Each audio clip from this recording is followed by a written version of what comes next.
Ladies and boys and girls, बच्चों नमस्ते, स्वागत है आप सभी का।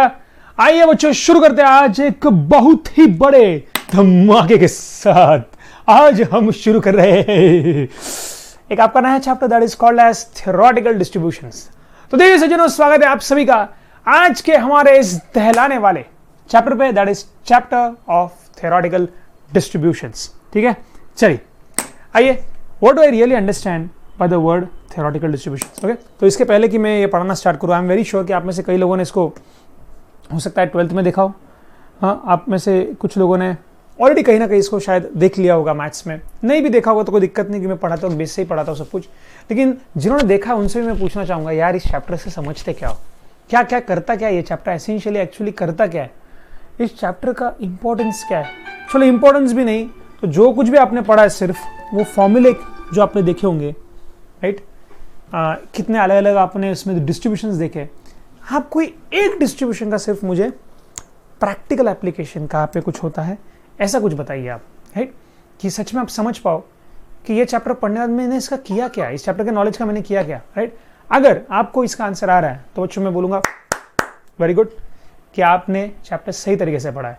और अगर आपने बस इस चैप्टर में जिन्होंने भी पढ़ा होगा, मान लीजिए बाइनोमियल, पॉइसन, सिर्फ फॉर्मूला लर्न करके सिर्फ उसके वैल्यू लड़के अगर आंसर निकाला है तो अपने बच्चों एक बहुत बेहतरीन चैप्टर का अपमान किया है। इस तरीके से अगर आपने पढ़ा है तो such a fantastic chapter, in fact very very conceptual.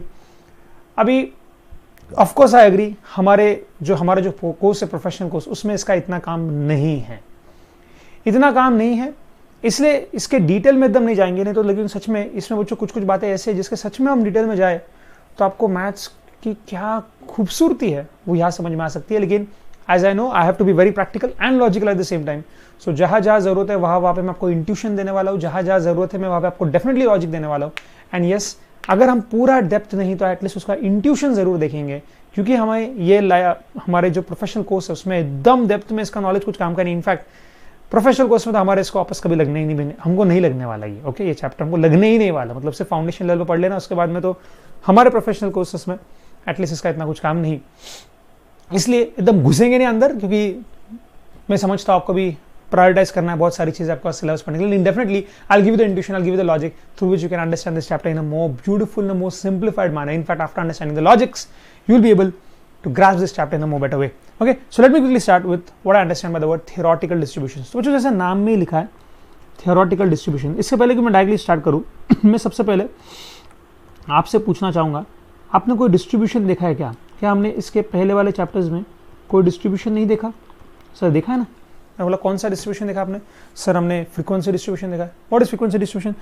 जैसे मान लीजिए आपने क्लास में मार्क्स की अगर मैं बात करूँ, मैंने 50 मार्क्स का टेस्ट लिया तो 0 to 10, 10 to 20, 20 to 30, 30 to 40, 40 to 50, ऐसे अलग अलग मार्क्स है। और अगर मैं दिखा दूँ आपको कि इन मार्क्स में, इस क्लास में कितने बच्चे, मैं दिखा दूँ यहाँ पे 8 बच्चे थे, यहाँ पे 12 बच्चे थे, से यहाँ यहाँ पे मान लीजिए 5 बच्चे थे, यहाँ 15 बच्चे थे, यहाँ पे 10 बच्चे थे और टोटल 50 बच्चे थे। क्या कर दिया मैंने 50 बच्चों के मार्क्स का फ्रीक्वेंसी डिस्ट्रीब्यूशन दिखा दिया। वन सेकंड, कम ऑन, मैंने 50 बच्चों के मार्क्स का फ्रीक्वेंसी डिस्ट्रीब्यूशन दिखा दिया कि कौन से क्लास में कितनी फ्रीक्वेंसी है। सो बच्चों ये है फ्रीक्वेंसी डिस्ट्रीब्यूशन। वैसे एक प्रोबेबिलिटी डिस्ट्रीब्यूशन हमने देखा है। प्रोबेबिलिटी डिस्ट्रीब्यूशन अगर आपको याद हो तो हमने हमारा इसके जस्ट पहले वाला चैप्टर प्रोबेबिलिटी जो था वहाँ पे हमने देखा probability distribution. And what was probability distribution? Probability distribution was nothing but जीवन चरित्र। याद है आपको? जीवन चरित्र। जीवन चरित्र मतलब क्या? जीवन चरित्र मतलब क्या रहेगा मेरे लिए? जीवन चरित्र मतलब क्या? किसी भी एक आउटकम का जब आप आरंभ से लेकर अंत तक, अंत, आई मे बी रॉन्ग, मैंने मराठी लिखा है कि हिंदी मुझे नहीं पता, बट एनीवे, आरंभ से लेके अंत तक, आप किसी एक आउटकम का आरंभ से लेके अंत तक मतलब क्या कि उसकी सारे पॉसिबल वैल्यू जब आप उसके कवर कर लेते हो। जैसे मान लीजिए फॉर एग्जांपल मैंने कॉइन टॉस किया, मैंने 3 कॉइन टॉस किए और मैं अगर हेड का प्रोबेबिलिटी डिस्ट्रीब्यूशन बताऊं तो मैं बताऊंगा कि तीनों उन 3 कॉइन टॉस करने के बाद जो भी आपके आउटकम्स है, पॉसिबल आउटकम्स, उसमें हेड का डिस्ट्रीब्यूशन कैसा है, हेड की वैल्यू उन आउटकम्स में क्या है। अगर ये सारे पॉसिबल वैल्यूज में हेड के कवर कर लूँ तो मैं कहूंगा कि मैंने हेड्स का प्रोबेबिलिटी डिस्ट्रीब्यूशन दिखाया है। वन सेकंड, कम ऑन, क्या मैंने हेड्स का प्रोबेबिलिटी डिस्ट्रीब्यूशन दिखाया है। Are you getting my point everybody? Yes no? Right. इसका मतलब क्या, जैसे फॉर एग्जांपल यहाँ पे देखना, अगर मैं 3 कॉइन टॉस करूं, बच्चों प्लीज जरा जाग जाइए, जरा जरा जरा बिजली खनकाइए ना आप में।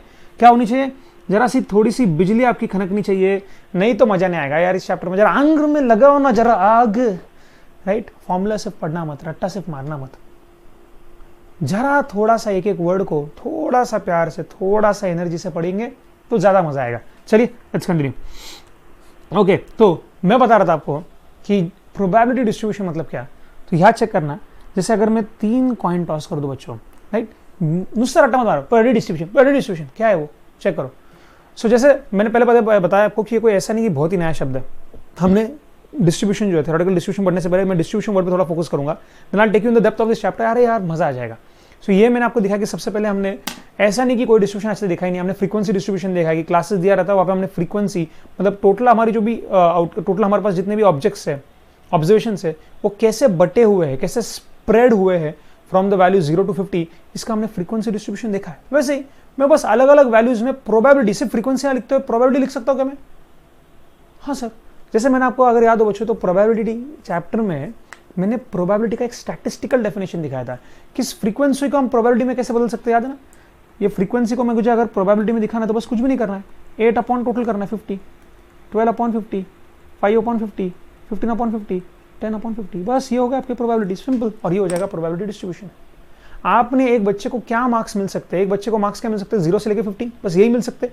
आरंभ से लेके अंत तक सब दिखा दिया आपने। आरंभ मतलब क्या, मिनिमम टू मिनिमम 0 मार्क्स तो मिलेंगे और मैक्स टू मैक्स 50 मिलेंगे। तो if I ask you what is the probability that a student scores between 0 to 50 both inclusive, तो you would say the probability is 1 sir. और वही आप देख सकते हो, ये समेशन लोगे इन सबका, तो इस सबका समेशन में न्यूमरेटर का समेशन लोगे, डिनोमिनेटर कॉमन है सबका, तो न्यूमरेटर का टोटल आ रहा है 50, 50 अपॉन 50, आंसर 1 ही आने वाला है। And yes, the probability that a student scores marks somewhere between 0 to 50 both inclusive is 1. 100% probability भाई कि इतने मार्क्स तो स्कोर करेगा ही, मिनिमम 0 तो आएगा ही, मैक्सिमम 50 आएगा, उससे ज्यादा तो नहीं। Yes, no, everyone. तो मैंने क्या कर दिया, मैंने फ्रीक्वेंसी को प्रोबेबिलिटी डिस्ट्रीब्यूशन में बदल दिया। वैसे अगर मान लो मैं हेड के, अगर मैं 3 कॉइन टॉस करता हूं तो 3 कॉइन में हेड्स के क्या क्या डिफरेंट पॉसिबल वैल्यूज हो सकते हैं, उन सारे पॉसिबल वैल्यूज का, उन हेड के जो भी अलग अलग पॉसिबल वैल्यूज है, उन वैल्यूज का मैं फ्रीक्वेंसी ना दिखाते हुए प्रोबेबिलिटी दिखा दो, प्रोबेबिलिटी डिस्ट्रीब्यूशन में कन्वर्ट हो जाएगा। Getting point? So what is probability distribution and why is it more important, और why is it of some different importance than frequency distribution, ये मुझे आपको दिखाना है। अब बच्चे यहाँ पे फोकस करना। अगर मान लो ये सब 50 अगर मैं यहाँ से निकाल दूं वापस, ओके, ये सारे 50 अगर मैं यहाँ से निकाल दूं तो क्या बचेगा आपका? फ्रीक्वेंसी। अब फ्रीक्वेंसी डिस्ट्रीब्यूशन और प्रोबेबिलिटी डिस्ट्रीब्यूशन में फर्क क्या है, इस बात को प्लीज एकदम ज्यादा ध्यान से आप समझेंगे। ओके, सिर्फ बच्चों समझना, फ्रीक्वेंसी डिस्ट्रीब्यूशन हो सकता है कि सिर्फ और सिर्फ एक सैंपल के लिए हो। What do understand by that? जैसे फॉर एग्जांपल एक क्लास है, एक क्लासरूम है मेरे पास, मान लीजिए उसमें 50 बच्चे हैं और 50 बच्चों के मार्क्स का मैंने डिस्ट्रीब्यूशन दिखाया। कौन क्या? क्लासरूम है, क्लासरूम में कितने बच्चे? क्लासरूम में है टोटल 50 स्टूडेंट्स, और मैंने क्या कर दिया, मैंने उन 50 स्टूडेंट्स का जो मार्क्स है उनके, उसका डिस्ट्रीब्यूशन दिखा दिया। सो होता क्या है कि फ्रीक्वेंसी डिस्ट्रीब्यूशन में हो सकता है छोटा सा सैंपल था आपके पास, जैसे मेरे पास 50 बच्चों का मान लीजिए क्लासरूम है, वहां पे मैंने टेस्ट ली और बस मैंने उन मार्क्स का, जो भी उनको मार्क्स आए, वो मार्क्स को मैंने प्रॉपरली एक फ्रीक्वेंसी डिस्ट्रीब्यूशन के फॉर्म में दिखाया। What is that? That is just a frequency distribution. Now sometimes we are interested in not having a visualization of only one small sample, but of many samples, or of a very big sample, or of many samples. And what if उन सारे samples का जो मेरा interpretation है वो मुझे दिखाना हो? तो बच्चों अभी जैसे 50 मार्क का फ्रीक्वेंसी डिस्ट्रीब्यूशन दिखाना बड़ा सिंपल था, 50 बच्चों का फ्रीक्वेंसी डिस्ट्रीब्यूशन दिखाना बड़ा सिंपल था। ये 50 को इग्नोर करना, तो मैंने बता दिया कि 50 में से 8 बच्चे आए, 12 बच्चे यहाँ पे, 5 बच्चे यहाँ पे, 15 बच्चे यहाँ पे, 10 बच्चे यहाँ पे, 50 ही बच्चे थे, तो मैंने दिखा दिया कितने बच्चे कौन सी क्लास में। नाउ व्हाट इफ 50,000 बच्चों का डेटा है? My God, one second, come on. मान लेते पूरे इंडिया लेवल पे सभी लोगों ने एसजीटी ऐप डाउनलोड किया और उस एसजीटी ऐप के ऊपर लोगों ने देने स्टार्ट कर दिया टेस्ट। अब अगर आप एसजीटी ऐप के ऊपर टेस्ट दे रहे हो, उस टेस्ट का मान लीजिए 50,000 बच्चों ने रिजल्ट दे दिया। अब रिजल्ट देने के बाद उस डेटा को मान लीजिए मुझे एनालाइज करना है, उससे मुझे कुछ समझना है, कुछ सीखना है, मुझे एक अंदाज लगाना है, ओवरऑल आइडिया लगाना है कि बच्चों की लेवल ऑफ प्रिपरेशन क्या रहती है, कितने बच्चे सीरियस रहते हैं, कितने बच्चे सच में टेस्ट में अच्छा स्कोर करते हैं। तरह तरह के एनालिसिस करने हैं, तो मैं फ्रीक्वेंसी डिस्ट्रीब्यूशन नहीं दिखा सकता 50,000 बच्चों का, यार बहुत टफ हो जाएगा। मैं एक सिंप्लिसिटी के लिए क्या करूंगा, मैं प्रोबेबिलिटी डिस्ट्रीब्यूशन निकालूंगा। मैं प्रोबेबिलिटी बता रहा हूँ, probability, are you getting my point, कि एक बच्चा 0 to 10 के बीच में स्कोर करो, उसकी प्रोबेबिलिटी क्या है 8/50। 8/50 मतलब 16% चांस है कि एक बच्चे को 0 to 10 के बीच में मार्क्स मिलेगा। बच्चा, अभी प्लीज मैं सबसे इंपॉर्टेंट बात पे आ गया हूं, मैं सबसे ज्यादा इंपॉर्टेंट बात पे आ गया हूं, सभी लोग ध्यान से समझिए, मैं सबसे ज्यादा इंपॉर्टेंट बात पे आया हूं अभी। यस, एकदम ऐसे बिजली की तरह, एकदम ध्यान से, सबसे इंपॉर्टेंट बात चल रही है, ध्यान से समझना। अब मैं आ गया हूं फ्रीक्वेंसी डिस्ट्रीब्यूशन से प्रोबेबिलिटी डिस्ट्रीब्यूशन के ऊपर। प्लीज फोकस करें कि क्यों यहां पे शुरुआत होती है इस चैप्टर की, क्यों मुझे थियोरेटिकल डिस्ट्रीब्यूशन पढ़ना है। फर्क क्या गिरा, फ्रीक्वेंसी डिस्ट्रीब्यूशन में आप 50 बच्चों का डेटा दिखाते थे कि 50 बच्चे कौन से क्लास में कितने स्प्रेड हुए, बट अब प्रोबेबिलिटी डिस्ट्रीब्यूशन में हो सकता है 50,000 50,000 बच्चों का डिस्ट्रीब्यूशन दिखाऊं मैं, और फ्रीक्वेंसी नहीं, मैं प्रोबेबिलिटी बता रहा हूं कि क्या चांस है कि एक बच्चे को 0 to 10 के बीच में मार्क्स मिलेंगे। तो मैं कहूंगा मेरे 10 साल के एक्सपीरियंस से, 10 साल कंप्लीट हुए मुझे 28 फरवरी को, राइट, 28 फरवरी 2020 को, 10 साल। मैं कहूंगा मेरे 10 साल के टीचिंग एक्सपीरियंस में मैंने देखा है कि बच्चे को 0 to 10 के बीच में मार्क्स मिले 50 मार्क के टेस्ट में 16% चांस है। Now this 16% is a very broad idea. मैंने 10 साल के एक्सपीरियंस को बता दिया कि भाई बच्चे को 0 to 10 के बीच में मार्क्स मिले, इसके कितने चांसेस है, 16% चांस है। ऐसे उसको फिर और अगर हम उसको देखें थोड़ा सा, तो कि बच्चे को क्या देखिए 10 से लेके 20 के बीच में मार्क्स मिले, कितने चांसेस है, 24%, 12/50 24%, और 20 से लेके 30 इसके बीच में बहुत ज्यादा कम चांसेस है। ये जब मैं प्रोबेबिलिटी डिस्ट्रीब्यूशन दिखा रहा हूं बच्चों, you have to understand, you have to admire its beauty, this gives you a more comprehensive understanding of not 50 students, this is the probability distribution. It may be of n number of observations, कि उनको देखने के बाद main results पे पहुंचाओ कि ये होता है प्रोबेबिलिटी डिस्ट्रीब्यूशन, है ना, कि इतने मार्क्स मिले उसके इतने चांसेस बनते हैं।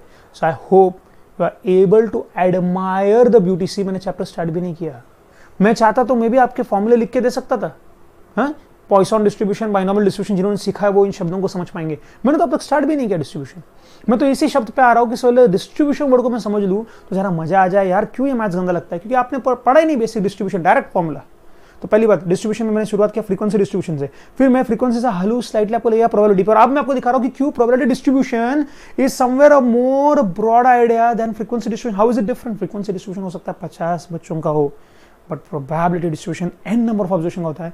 और इमेजिन करना बच्चों, हो सकता है कि नया टीचर भी हो जिसने 50 बच्चों की टेस्ट ली और वो बता सकता है फ्रीक्वेंसी डिस्ट्रीब्यूशन, लेकिन प्रोबेबिलिटी दिखाने के लिए उस टीचर को शायद एक बहुत कॉम्प्रिहेंसिव, बहुत बड़े सैंपल या कई साल के टेस्ट्स के रिजल्ट्स को एनालाइज करने के बाद शायद हो सकता है वो प्रोबेबिलिटी डिस्ट्रीब्यूशन दे। So to sum up, bottom line, probability distribution can be useful in understanding the observation and having the central idea of the observation, having the spread of the different values in a more comprehensive way, more comprehensive way। ये 50 बच्चों का data नहीं है, हो सकता है ये 5,000 बच्चों के टेस्ट लेने के बाद मैं समझा है कि क्या प्रोबेबिलिटी, एक बच्चा कहाँ पे क्या स्कोर करता है। एंड मैं बोलता हूँ मैक्सिमम प्रोबेबिलिटी कि अगर बच्चे ने सारे लेक्चर्स अटेंड किए तो 30 से 40 के बीच में 15 बच्चे हैं 50 में से, मतलब रफली 30% क्लास 30 से लेकर 40 मार्क के बीच में स्कोर करेगा। You getting my point everybody? So I hope you now get clear with what is probability distribution. Yes sir, I understood. अब आता हूं मैं थियोरेटिकल डिस्ट्रीब्यूशन पे। अब ये प्रोबेबिलिटी डिस्ट्रीब्यूशन से theoretical distribution, getting my point, इस तरह से पढ़ना चाहिए अपने मैथ्स को।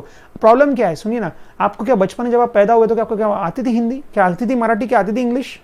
आज अगर मैं आपको बोलूं बच्चों चाइनीज पढ़ना पसंद करोगे या मैथ्स, तब बोलोगे नहीं सर मैथ्स थोड़ा बेटर रहेगा, मैथ्स भी हमको कम पसंद है सर, लेकिन चाइनीज में कुछ बोलोगे तो कुछ भी नहीं समझेगा। प्रॉब्लम क्या है, आप शब्द सिर्फ सुनते उसको विजुअलाइज नहीं करते, इसलिए वो चाइनीज भाषा नहीं समझती। जितना चाइनीज टफ था उतना ही हिंदी पढ़ना भी टफ था, उतना मराठी उतना इंग्लिश पढ़ना भी टफ था, या उतने आपकी लोकल लैंग्वेज हो रहेगी वो पढ़ना टफ ही था ना। पर वो आपको टफ क्यों लगा, क्योंकि आप जब छोटे थे आपको बचपन से मम्मी आपकी मैथ्स की टीचर नहीं थी ना, या मम्मी आपकी टीचर नहीं थी कि बेटा जितना फीस लिया उतना ही पढ़ाऊंगी। मम्मी बताती बेटा मम्मी बताती कि मम्मा वर्ड को विजुअलाइज कर, में मम्मी इनको कहते हैं पापा, तो मम्मी ने आपको विजुअलाइज करने लगा कि पापा मतलब ये, तो ये दिखे तो बोलना पापा। ऐसे अगर अपने मैथ्स को पढ़ा तो यार ये मैथ्स अपने हिंदी और इंग्लिश के इससे कुछ अलग नहीं है, सिंपल उतना ही है। प्रॉब्लम ये कि आप बिना उसका ABCD पढ़े, बिना उसका बेसिक विजुअलाइजेशन किए डायरेक्ट जंप मारते फॉर्मूला के ऊपर, and that is where you go wrong. So let's start. So now from frequency distribution I am coming to I've shifted to probability distribution. From probability distribution, now I'm coming to theoretical distribution. Now, why do I call this as theoretical distribution? So now the word theoretical distribution is synonymous with probability distribution. तो probability distribution समझ में आ गया, मतलब theoretical आ गया. अब इसको सिर्फ इतना है कि probability distribution को theoretical distributions के साथ क्यों हमेशा relate किया जाता है, because ऐसा distribution जो है बच्चों, ये सिर्फ in theory exist करता है. This is just in theory. It is not necessary कि प्रैक्टिकली ऐसा रियल में डिस्ट्रीब्यूशन कहीं पे दिखे. This is just in theory कि भाई मैंने मेरे एक्सपीरियंस से ये पाया है. So that is just in theory कि आई फील कि 30 से लेके 40 के बीच में मार्क्स आने के 30% चांसेस है. This is just in theory. Out of my theory, out of what I have observed, I can tell you practically reality में आपके बच्चों को कितने मार्क्स आएंगे. I can just give you an idea out of theory, out of the data that I have. So this distribution might not exist for today's batch. आ रहा समझ में अभी कि अभी के बैच का अगर मैं टेस्ट ले लूँ, आपके बैच का मान लीजिए मैं टेस्ट ले लूँ, तो आपके बैच में डेफिनेटली बच्चों मैंने देखा है कि ब्राइट स्टूडेंट्स बहुत है. जो मैसेजेस आते हैं, जो टेस्ट सीरीज में लेता हूँ, उसमें जो टेस्ट आ रहे हैं, हमने देखा कि बहुत अच्छे स्कोर्स है कुछ बच्चों के. तो राइट, कुछ बच्चों ने डेफिनेटली बहुत बिलो परफॉर्म किया, लेकिन बहुत कम बच्चे ऐसे. सो आपके बैच के लिए हो सकता है ये रेलिवेंट हो ही ना. तो आप बोलोगे सर ये डिस्ट्रीब्यूशन हमको कहाँ देखने के लिए मिलेगा, ये डिस्ट्रीब्यूशन हमको कहाँ देखने के लिए. बोलूँगा भाई मिलेगा कि नहीं मुझे नहीं मालूम, तो 10 साल का एक्सपीरियंस है वो मैंने बस बताई. This is in theory. Are you getting my point now? Hence they are called as theoretical distribution because they exist only in theory. आप मुझे आके बोलोगे सर मुझे ये देखना है, मुझे ये डिस्ट्रीब्यूशन देखना है. अब बच्चों एक मिनट जरा संभल के थोड़ा सा ध्यान दो. फ्रीक्वेंसी डिस्ट्रीब्यूशन अगर आपने मुझे पूछा कि कहाँ देखने के लिए मिलेगा, तो मैं आपको बोल दूंगा बैच 2009, मान लीजिए मैं आपको बोलूंगा जो 2001 की बैच थी. खैर तभी मैं तो टीचर भी नहीं था, बट एनीवे से मैं बोलूंगा आपको जो 2010 की बैच थी उसमें आपको वो डिस्ट्रीब्यूशन मिलेगा. जो 2016 का बैच था आप उसमें देखना आपको वो फ्रीक्वेंसी डिस्ट्रीब्यूशन मिलेगा. या मान लीजिए ये सिर्फ फ्रीक्वेंसी डिस्ट्रीब्यूशन जो लेटेस्ट बैच का, तो बोलूंगा अभी के बैच में आप जाके देखो आपको ये मिलेगा. ये प्रोबेबिलिटी डिस्ट्रीब्यूशन ऐसा आप बोलोगे देखना है मुझे कहाँ देखने को मिलेगा, कहाँ देखने को मिलेगा कि 0 to 10 के बीच में आप बोल रहे हो 16% बच्चे, दिखाओ मुझे कहाँ है. मैंने बेटा प्रोबेबिलिटी डिस्ट्रीब्यूशन है यार ये. This is what I felt, this is what I have observed. This is a somewhere and what you can say a summarized form of the data that I have seen. This doesn't exist anywhere यार. Oh, hence since it exists only in theory, real में आपको कहीं देखने नहीं मिलने वाला. Hence इसका नाम गिर गया थियोरेटिकल डिस्ट्रीब्यूशंस. क्या गिर गया नाम? Theoretical distribution. तो सबसे पहली बात मैंने थियोरेटिकल डिस्ट्रीब्यूशन वर्ड को अभी एक्सप्लेन किया. अब से इस चैप्टर का एम क्या रहेगा, तो बच्चों इंपॉर्टेंस क्या रहेगा, क्यों पढ़े हम इस चैप्टर को. तो नोट्स में बच्चों मैंने एक एक चीज को डिटेल में कवर किया है विद चार्ट्स. विद चार्ट मैंने हर बार इंश्योर किया कि जहाँ पे मैं आपको डेटा दूँ मैं चार्ट फॉर्मेट में दूँ. और मेरी आदत है कि मेरा कोई भी सब्जेक्ट, जो भी सब्जेक्ट मैं पढ़ाता हूँ ना, जो भी, चाहे फिर फाउंडेशन, इंटर, फाइनल, कोई भी लेवल का हो, मैं इंश्योर करता हूँ कि भाई मैं वहाँ पे चार्ट्स का यूज करूँ. बिकॉज मैंने personally as a student when I was there I realise the importance of that. I tell you again and again, सिर्फ आप बहुत अच्छा पढ़ रहे हो इज नॉट इनफ. आप बहुत पढ़ रहे हो इज नॉट इनफ. आप बहुत अच्छा पढ़ो, बहुत इनफ पढ़ो, लेकिन लास्ट में रिविजन अगर नहीं हो पाई ना एग्जाम के दिन, भैंस पानी में गई, भैंस पानी में, कुछ फायदे का नहीं. Okay, so I have taken care कि लॉजिकली हम पढ़े, सब कुछ हम पढ़े, कॉम्प्रिहेंसिवली हम पढ़े, सारे न्यूमेरिकल्स आपको दिखे. पर तीसरी बात, अगर लास्ट में जब वक्त गिरे तो आप उसको क्विकली रिवाइज भी कर पाओ. ओके, फेयर ना. एनीवे, सो थियोरेटिकल डिस्ट्रीब्यूशंस क्यों रहता है, मैंने पहले फ्रीक्वेंसी डिस्ट्रीब्यूशन बताया, फिर वास्तव में प्रोबेबिलिटी डिस्ट्रीब्यूशन पे लेके गया, मैं बताया दोनों में डिफरेंस क्या है. फिर probability distribution is why is it synonymous with the word theoretical distribution. क्यों थियोरेटिकल डिस्ट्रीब्यूशन के साथ वो वर्ड सिनोनिमस है, उसका लॉजिक है because such distributions exist only in theory and hence they are called as theoretical distribution. इसका फायदा क्या है वो जो सी कई बार जैसे आपने जैसे मान लीजिए फॉर एग्जांपल कुछ हाइपोथेसिस चेक करने होंगे आपको. कुछ हाइपोथेसिस मतलब क्या कि किसी ने कुछ सजेस्ट किया, जैसे आइंस्टाइन ने कुछ सजेस्ट किया. अभी आइंस्टाइन के एक्चुअली मैं आपको कुछ बता दूं कि कुछ सच में आइंस्टाइन के थेसिस है, हाइपोथेसिस जो अभी भी चेक हो रहे हैं, प्रूव हो चुके, लेकिन फिर भी at a very large scale बहुत उसका चेक करना बार बार जरूरी. जैसे आइंस्टाइन की थ्योरी ऑफ रिलेटिविटी है कि ग्रेविटी के बारे में आइंस्टाइन का सोचना कुछ और ही है, और जो हम क्लासिकल जिसमें पढ़ते हैं, जो न्यूटन ने कहा, वो बहुत ही अलग है. अब आइंस्टाइन का जो कहना था वो सच है कि नहीं, इसके ऊपर आज भी थेसिस चालू है, आज भी चेक हो रहा है, आज भी कंक्लूजन्स लिए जा रहे हैं, डेटा एनालाइज किया जा रहा है, and then they just verifying, still verifying. So now such hypothesis can be checked only with theoretical distributions.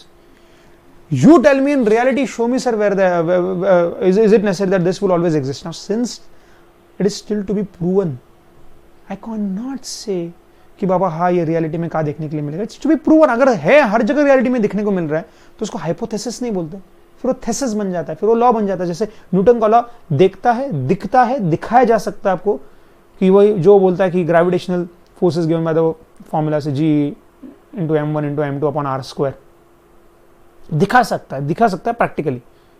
But जो मान लीजिए वो एक लॉ सजेस्ट किया है किसी ने, कुछ सजेशन है जिसका वेरिफिकेशन अब तक होना जरूरी है, जैसे क्वांटम मैकेनिक्स, कई सारे उसकी चीजें अब तक चेक करना बाकी है, तब तक वो हाइपोथेसिस रहेगा। तब तक जब तक वो बिल्ड नहीं होता, हम थियोरेटिकली तो आगे जा सकते सिर्फ कि इन थियरी हमको लग रहा है कि ये चांस है, ऐसा ऐसा ऐसा हमने ऑब्जर्व किया, थियरी में तो अब ये निकल रहा है, अब ये डेटा लिया जा रहा है, साइंटिस्ट इस डेटा को लेकर देखते हैं कि सच में क्या ये प्रोबेबिलिटी डिस्ट्रीब्यूशन रियल में फॉलो हो रहा है, अगर हो रहा है then it can be converted into law. So the many things और the testing of which is to be still pending, and that time we call it कि बाबा this distributions are still to be proven, hence they exist only in theory, hence the word theoretical distributions. Fair enough everyone? So I hope you can now appreciate the beauty of this particular chapter, right? The name, it's understood. If you understood, let's start with the chapter quickly. Okay, अब एक एक formula में बच्चों बहुत सारे फॉर्मूले, but believe me एक एक फॉर्मूला को इतना प्यार से पढ़ेंगे, इतना शांति से, इतना सिंपल लैंग्वेज में कि आपको कुछ लगेगा ही नहीं, सिर्फ एंड तक इंटरेस्ट बनाए रखो, बिजली के जैसा है कि नहीं। चलिए let's start. Learning objectives. Students will be introduced in this chapter two the techniques of developing discrete and continuous probability distribution and its application. तो डेवलप भी करना है हमको और उसके एप्लीकेशन को भी समझना है, अलग अलग डिस्ट्रीब्यूशंस के। ओके, सो अगर मैं थ्योरेटिकल प्रोबेबिलिटी डिस्ट्रीब्यूशंस की बात करूँ तो हो सकता है कि वो डिस्क्रीट वैल्यूज का प्रोबेबिलिटी डिस्ट्रीब्यूशन हो या कंटीन्यूअस वैल्यूज का प्रोबेबिलिटी डिस्ट्रीब्यूशन हो। Fair enough. अगर डिस्क्रीट है तो हम बाइनोमियल और पॉइसन डिस्ट्रीब्यूशन उसके अंदर पढ़ने वाले, और अगर कंटीन्यूअस है तो उसके अंदर हमारे सिलेबस में नॉर्मल वाला है। अभी सिर्फ नॉर्मल वाला ही रहता है ऐसा कुछ नहीं है, एक काई स्क्वायर डिस्ट्रीब्यूशन भी रहता है, एक लॉजिस्टिक डिस्ट्रीब्यूशन भी रहता है, एक एक्सपोनेंशियल डिस्ट्रीब्यूशन भी रहता है, एक स्टूडेंट्स टी डिस्ट्रीब्यूशन भी रहता है कंटीन्यूअस वेरिएबल में। बट जो सबसे ज्यादा आपको देखने के लिए मिलेगा that is normal distribution. What is it? Normal distribution, उसका नाम ही नॉर्मल गिर गया। सबसे ज्यादा इन सारे डिस्ट्रीब्यूशन में जितने मैंने नाम बोले आपको, आउट ऑफ सिलेबस वाले भी नाम जो है ना, स्टूडेंट, काई स्क्वायर, बहुत सारे T distribution, logistic distribution, exponential distribution, ये सारे डिस्ट्रीब्यूशन होने के बावजूद भी जो सबसे ज्यादा कॉमनली देखा जाता है वो ये डिस्ट्रीब्यूशन जो हमारे सिलेबस में भी है, एंड उसका नाम भी दिया नॉर्मल डिस्ट्रीब्यूशन। नॉर्मली ऐसा टाइप का डिस्ट्रीब्यूशन प्रोबेबिलिटी का देखने के लिए मिलता है आमतौर पर मेजॉरिटी ऑफ द ऑब्जेक्ट्स में। नाउ ऑब्जेक्ट वर्ड को मैथमेटिक्स में क्या लेना है हमको पता है ना, लिविंग, नॉन लिविंग, कोई भी चीज जिसको हम स्टडी करें can be called as an object in mathematics. Okay, चलिए अब ये अलग अलग से नाम क्या है कुछ समझा ही नहीं सर। अब मैंने समझाया कहा, चेक करो सबसे पहले क्या हमको डिस्क्रीट वेरिएबल पता है? हाँ सर। अब जैसे बच्चों याद रखना, मान लेते ये आपके मान लीजिए वेट होता है, राइट, कि 0 से 50 kg के वेट, और ये आपके सोसाइटी का मान लेते हैं फ्रीक्वेंसी डिस्ट्रीब्यूशन, आपके सोसाइटी में 50 लोग हैं, 0 से 10 के बीच में कितनों का वेट। अगर वेट की बात करूं मैं तो वेट क्या है बच्चों? कंटीन्यूअस वेरिएबल है। कंटीन्यूअस वेरिएबल मतलब क्या कि वेट कोई भी वैल्यू को नहीं छोड़ता, बिटवीन टू वैल्यूज भी जो वैल्यू आ सकती है वो भी वेट ले सकता है। जैसे मैंने आपको कितनी बार एग्जांपल दिया, प्रोबेबिलिटी चैप्टर में समझा मैंने स्पेसिफिकली आपको कि मान लेते 5 kg और 6 kg के बीच में कोई वेट हो सकता है क्या? बिल्कुल हो सकता है। 5.5 क्या 5.5 और 5 के बीच में हो सकता है? बिल्कुल हो सकता है सर। 5.25 क्या 5.25 और 5 के बीच में भी हो सकता है? हाँ हो सकता है ना, 5.125। लो कोई भी वैल्यू आप दो, आपने सिर्फ 5 से लेके 5.1 के बीच में कोई वेट उस वर्ल्ड में हो सकता है क्या? सर बिल्कुल हो सकता है। कोई एक बच्चा हो सकता है जिसका वेट हो 5.05। इसलिए बोलते कंटीन्यूअस वेरिएबल कि अगर मैं वेट बोलूं तो वेट एक भी नंबर, एक भी वैल्यू को नहीं छोड़ता। 0 से लेके 5 के बीच में बोलो, 0 से लेके 10 के बीच में इनफाइनाइट वैल्यूज है, and weight of a child can actually be any of that value. Hence weight को हम क्या बोलेंगे? It's a continuous variable. Rainfall कितना हुआ, कितना भी हो सकता है, वो 0.2 डिस्क्रीट नंबर के बीच में भी हो सकता है। वही अगर मैं नंबर ऑफ एक्सीडेंट्स की बात करूं कि पुणे में कितने एक्सीडेंट्स हुए, दिल्ली में कितने एक्सीडेंट्स हुए इस बार, झारखंड में कितने एक्सीडेंट्स हुए, वो एक डिस्क्रीट नंबर रहेगा। एक तो 500 होंगे, 501 होगा, 505 होगा, 508 होगा, कुछ तो एक डिस्क्रीट नंबर होगा, बहुत बड़ा हो सकता है बट डिस्क्रीट। ऐसा नहीं कि कोई भी वैल्यू ले सकता है, ऐसा बिल्कुल भी नहीं। इसलिए उसको क्या कहते हैं हम? डिस्क्रीट, क्या बोलेंगे इसको? Discrete probability distribution. तो कुछ ऐसे अगर आपके वैल्यूज है जिसके वैल्यूज अगर आपके डिस्क्रीट वैल्यूज है तो उनका जो डिस्ट्रीब्यूशन आएगा प्रोबेबिलिटी का वो डिस्क्रीट प्रोबेबिलिटी डिस्ट्रीब्यूशन होगा। कंटीन्यूअस अगर है ओके तो क्या हो जाएगा? Continuous probability distribution. जैसे to give you very simple example, lastly मान लेते बच्चों आपका एमसीक्यू एग्जाम है विदाउट नेगेटिव मार्किंग। तो अगर एमसीक्यू एग्जाम है आपका, एमसीक्यू का अगर मैंने एग्जाम लिया तो वो एक डिस्क्रीट वेरिएबल हो गया कि आपको एक तो 1 मार्क मिलेगा, नहीं तो 2, नहीं तो 3, नहीं तो 4, 0, 1, 2 से लेके 50 बीच का 50 पॉइंट, मान लीजिए 30.5 मार्क्स नहीं, 1 मार्क का एक एमसीक्यू, कोई नेगेटिव मार्किंग नहीं। मान लो अगर ऐसा होता है तो ये एग्जाम कौन सी हो गई आपकी? डिस्क्रीट वेरिएबल, कि आपको जो भी मार्क्स मिलेगा डिस्क्रीट नंबर मिलेगा। वही अगर बच्चों मान लीजिए मैंने आपको एक प्रॉपर डिस्क्रिप्टिव एग्जाम लिया, एमसीक्यू नहीं डिस्क्रिप्टिव रिटर्न प्रॉपर, तो फिर आपके कुछ ही मार्क्स हो सकते, तो it can be called as a continuous variable. अभी एक्चुअली उसमें भी अगर आपने नोट किया हो तो आजकल ऐसा है कि एक तो 40, नहीं तो 40.5, नहीं तो 41, ये देंगे आपको 40, 40.5, 41। उसके बीच का भी जो 0.25 मार्क्स भी मिलते थे, कई जगह पे कम हो गया है, पर मान लो अगर मैं ऐसा ले लूँ कि सच में आपको मार्क्स ऐसा भी हो सकता है 40.1 मार्क्स मिले, 40.2 मार्क्स मिले, 40.3 मार्क्स मिले, राइट। जैसे कई सारे कॉलेजेस में, कई सारे आप हायर कोर्सेज जब करते हो तो एक क्रेडिट सिस्टम रहता है, क्रेडिट सिस्टम के हिसाब से आपको मार्क्स मिलते हैं। तो क्रेडिट टर्म्स जो आपको मिलता है 8.1, 8.05 क्रेडिट स्कोर आया आपका, that is a continuous variable. तो लो, मैंने आपको एक ही चीज के दो पॉसिबल डिस्ट्रीब्यूशन दिखाए मार्क्स के ही। अगर एमसीक्यू एग्जाम ले रहा हो तो हो सकता है डिस्क्रीट मार्क्स मिले, हो सकता है मैं डिस्क्रिप्टिव एग्जाम अगर आपसे लूँ मैं प्रॉपरली, जिसमें आपको बड़े बड़े आंसर लिखने हैं डिस्क्रिप्टिव, अगर वो एग्जाम लेता हो तो वो हो सकता है कि कंटिन्यूअस वेरिएबल बन जाए, फिर ना, क्योंकि आपका वैल्यू जो है वो कोई भी वैल्यू ले सकता है बीच की। हाँ सर। तो अब बच्चों डिस्क्रीट वेरिएबल्स अगर हमको पढ़ने, डिस्क्रीट प्रोबेबिलिटी डिस्ट्रीब्यूशंस मतलब क्या है, जो डिस्क्रीट वैल्यूज आ सकते हैं उनके प्रोबेबिलिटी डिस्ट्रीब्यूशंस। हमारे पास दो है मेनली, एक है बाइनोमियल, दूसरा है पॉइसन। और कंटिन्यूअस मुझे पढ़ना है तो मेरे पास कौन है, मेरे पास है नॉर्मल डिस्ट्रीब्यूशन। हाँ सर, समझ में आ गया। अब चलिए बच्चों जल्दी से इसके बारे में थोड़ा सा जो मैंने आपसे कहा, जैसे मैंने आपको कहा चार्ट फॉर्मेट में सारी चीजें देखी रखी हुई, आपको टेबल फॉर्मेट में एक एक पॉइंट को बस पढ़ते जाइए। सारे पॉइंट्स जो मैंने आपको बताए वो मैंने यहाँ पे आपको दिए हुए। Let's study them in chapter 9। It may be recalled that we have studied what is frequency distribution. In similar manner, we may also think of probability distribution, where just like distributing the total frequency to the different class intervals, the total probability, that is 1, is distributed to different mass points in case of discrete random variable, or different class intervals in case of continuous random variable.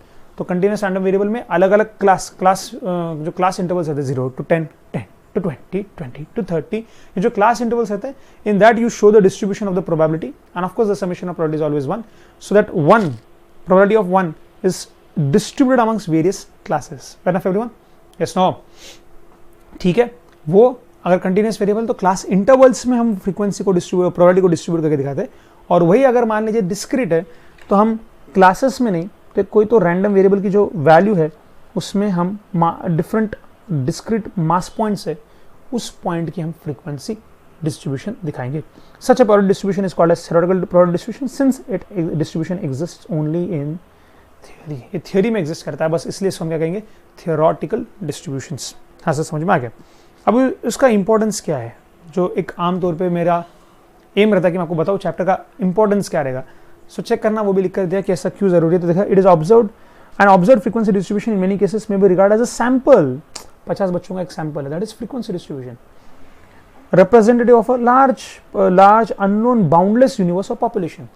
तो एक बहुत बड़े population का एक छोटा सा sample. अब बच्चों इस पॉपुलेशन वर्ड को यहाँ पे सिर्फ ज्योग्राफी का मीनिंग नहीं लेना कि इंसानों का पॉपुलेशन ऑफ एनीथिंग, जैसे आपका मार्क्स, अब पूरे सारे बच्चों के मार्क्स अगर मैं ले लूँ तो पॉपुलेशन हो गया, पर उतना मैं नहीं देख सकता। तो उससे मैंने फॉर एग्जाम्पल 50 बच्चों का एक सैंपल ले लिया। तो फ्रीक्वेंसी डिस्ट्रीब्यूशन यूजुअली एक सैंपल का रहता है, लेकिन कई कबार हमको उस पॉपुलेशन के बारे में स्टडी करने के लिए वो सैंपल बहुत छोटा गिरता है, तो हम कई सारे सैंपल पढ़ते हैं ताकि एक सैंपल के जो हमको कैरेक्टरिस्टिक्स सीखने के लिए मिलेंगे, राइट। बच्चों याद रखना, सैंपल जब हम लेते हैं, जैसे फॉर एग्जांपल मान लीजिए मुझे निकालना एवरेज इनकम ऑफ इंडिया, मैंने क्या किया, 2, 4, 5, 6 स्टेट्स के एक ग्रुप ले लिए। तो मैंने गुजरात का एक ग्रुप ले लिया, मान लो एग्जांपल है, एक दिल्ली का ले लिया सेंटर में, एकदम नॉर्थ में मान लीजिए कश्मीर ले लिया, से साउथ में मैंने केरला ले लिया, ओके, और बस ऐसे कुछ और मैंने एक हद ले लिया, मान लीजिए महाराष्ट्र ले लिया, और वहाँ पर मैंने एक ग्रुप बनाया 5-5 4 लोगों के। अभी हो सकता है कि जम्मू कश्मीर का एक एवरेज इनकम आ जाए, एवरेज इनकम जम्मू कश्मीर का आ जाए, एवरेज इनकम मान लीजिए केरला का आ गया आपका, एवरेज इनकम मान लीजिए आपका वेस्ट बंगाल का आ गया, एवरेज इनकम आपका दिल्ली का आ गया, एवरेज इनकम आपका महाराष्ट्र का आ गया। अब बच्चों ये एक सैंपल का जो एवरेज निकला है ना, तो एक सैंपल के कैरेक्टर को कहते हैं स्टैटिस्टिक्स नहीं बोल रहा हूँ बच्चों, मैं बोल रहा हूँ स्टैटिस्टिक। एक सैंपल का जो भी कैरेक्टर हो सकता है, कैरेक्टरिस्टिक, जैसे एवरेज निकाला अपने सैंपल का, मीन निकाला अपने सैंपल का, मोड निकाला, कुछ भी निकाला सैंपल का, तो उसको हम बोलते हैं कि ये सैंपल का कैरेक्टरिस्टिक है, दैट इज स्टैटिस्टिक। और वही बच्चों जब इनको देखकर मान लीजिए पूरे इंडिया के बारे में कुछ बोलने की बात करो, आप बोल रहे हो जैसे इंडिया ड्रॉ करता है, आप देखो एकदम शॉर्टकट में ले लेके, इधर भी थोड़ा सा पाकिस्तान भी ले लेके, कभी बस आ ही रहा है थोड़े दिनों में। एनीवे, सो ये इंडिया, नीचे का पार्ट, ऊपर का मत पूछो अभी। तो अगर इंडिया के बारे में मान लीजिए अगर आप कुछ कैरेक्टर बता रहे हो इंडिया का, जैसे इंडिया का एवरेज इनकम है, इंडिया का एवरेज इनकम, तो इसको यूजुअली मैं क्या कहूँगा, क्योंकि मेरा एम था कि मैं इन सैंपल्स को सीखकर इंडिया के बारे में समझ लूँ, तो इंडिया मेरे लिए बन गया पॉपुलेशन। तो जब आप पॉपुलेशन के एवरेजेस के बारे में या पॉपुलेशन के कैरेक्टर के बारे में बोलते हैं तो उसको वर्ड यूज करते हैं पैरामीटर। बस नोटेशन से और कुछ भी नहीं। कुछ नोटेशन है कि जब भी मैं बोलूँ एक स्टैटिस्टिक की बात करूँ तो मतलब I am referring to a sample, the properties of the sample, and when I am speaking I want to refer to my entire populations characters, I would use the word parameter. I would use the word parameter. They are just notations, not to be confused. बस कुछ भी नहीं notations है कि मैं जब एक sample को refer करना चाहता हूँ, I'll use the word statistic. And when I want to speak about the entire population, I want to define some characteristics of the population, then I use the word the parameter of the parameters of this population are. इसका average है इतना. So when I say average, and when I say it's a parameter, I am actually referring कि it's an average of the entire population. Fair enough? That average can be mean, it can be median, it can be mode, anything. We have already seen that in the chapter of central tendency. अगर आपने वो नहीं देखा है तो पहले जाके वो central tendency के चैप्टर देख लीजिए, आपको समझ में आ जाएंगे मैं क्या बोल रहा हूँ। ओके, सो चेक करना आप। And we may be interested to know the form of such distribution by fitting a theoretical probability distribution to an observed frequency distribution। तो frequency distribution जो आपने ऑब्जर्व किया उससे अगर आप probability distribution फिट कर पाए, जैसे मैंने आपको एग्जांपल दिया कि 50 बच्चों का डेटा कलेक्ट करके एक फ्रीक्वेंसी डिस्ट्रीब्यूशन दिखाया जा सकता है। ऐसे मान लीजिए मैंने 10 साल के बैचेस को देखकर, 100 बैचेस को देखकर 5000 बच्चों का अगर जो मेरे पास डेटा है वो अगर मैं प्रोबेबिलिटी फॉर्म में फिट कर दूं, that is for a distribution can give me a more wide angle of view of the population, right, of say the lamps produced by manufacturer. It may be possible for the manufacturer to specify the length of the life of the lamps produced by him to reasonable degree of accuracy. तो अगर आपके पास product distribution है तो product distribution देखिए एक अंदाज है, मान लीजिए जैसे मैन्युफैक्चरर उसका उसके लैम्प का प्रोडक्ट डिस्ट्रीब्यूशन है, उसके लैम्प कितने आवर्स चला, जो भी डेटा कलेक्ट किया है उस डेटा को देखकर वो अंदाज लगाना चाहता है कि लैम्प कितने आवर्स उसका चला रफली, तो can find N expected value कि भाई रफली मेरा लैम्प जो इतने आवर्स चलता है। Okay, by studying the effect of particular type of missile it may be possible for a scientist to suggest the number of missiles necessary to destroy the army position।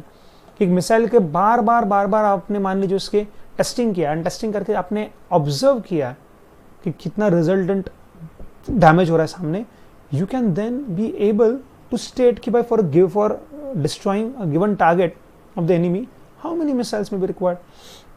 By knowing the distribution of smokers, the social activists may warn the people of the locality about the nuisance of active and passive smoking and so on। तो एक overall smokers का distribution कैसा है, कहाँ पे ज़्यादा smokers है, कहाँ पे कम है, उसके हिसाब से सोशल एक्टिविस्ट डिसीजन ले सकता है कि कहाँ पे कंट्रोल रखना ज़्यादा है, कहाँ के पॉपुलेशन को, कहाँ के लोगों को वार्न करना ज़्यादा जरूरी है। So such decision can be taken if we have probability distribution. सिर्फ फ्रीक्वेंसी डिस्ट्रीब्यूशन से काम नहीं चलेगा, थोड़ा और वाइड जाके हमको प्रोबेबिलिटी डिस्ट्रीब्यूशन चाहिए। So theoretical probability distribution may be profitably employed to make short term projections for the future. तो कोई भी शॉर्ट टर्म प्रोजेक्शंस करना है तो आपके साथ अगर प्रोबेबिलिटी डिस्ट्रीब्यूशन हो through that you can make. जैसे मैंने आपसे कहा कि अगर मेरे पास मान लीजिए स्टूडेंट्स के टेस्ट का एक प्रोबेबिलिटी डिस्ट्रीब्यूशन हो, so I might be in a position to say कि एक बच्चे का कितने मार्क्स स्कोर करने के कितने चांसेस है।